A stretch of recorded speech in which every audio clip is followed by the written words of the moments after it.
Hello and welcome to lesson number one in the unit party time. You can see this person's very excited about the party.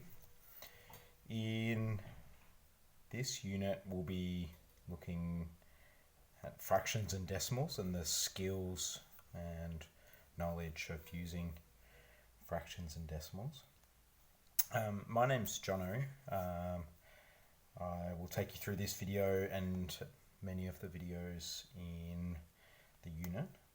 And I want to acknowledge that the filming of this video, as well as my school and many of the students accessing this video in the units, are on Kulin lands. And through that, I want to pay my respects to the of Kulin elders past, present and emerging. In this video, we're going to do a warm-up to tune in and activate our brains along the lines of the content in this first task, and I'm going to describe the task options, the options you've got in terms of completing this first lesson. Okay, for our warm-up, I've got two fractions here, and I'm asking which of these two fractions is the biggest. I'm not too concerned about you necessarily getting the right answer with this question. It's really just trying to get you thinking along the lines of having fractions as numbers as well as pictures. But yeah, anyway, I'll give you a second to try to answer this question, which of these two fractions is the biggest. If you're very comfortable with this first part, then you've got the option of adding the two fractions together. I'll give you a second to do that.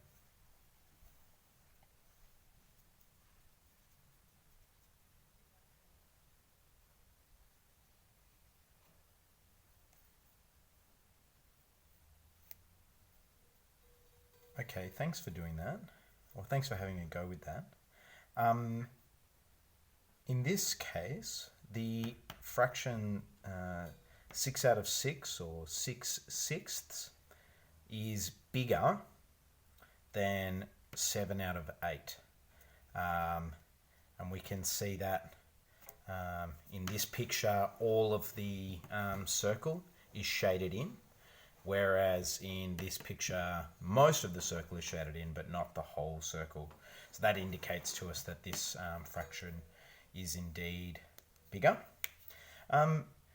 If you are interested about adding these two together, I'll do a version of that quickly here. So perhaps we could say 6 out of 6 looks something like this, where the whole circle is shaded in, plus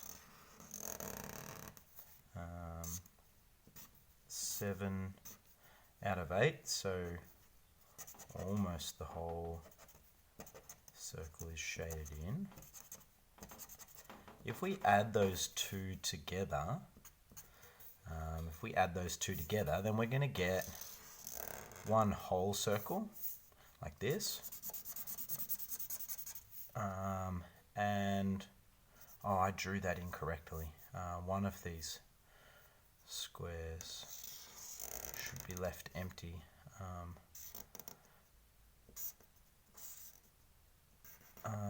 We're going to end up with, almost two whole circles. And that's a picture version of adding these two together, and that'll do enough for us now. Okay, now to look at your options for this lesson.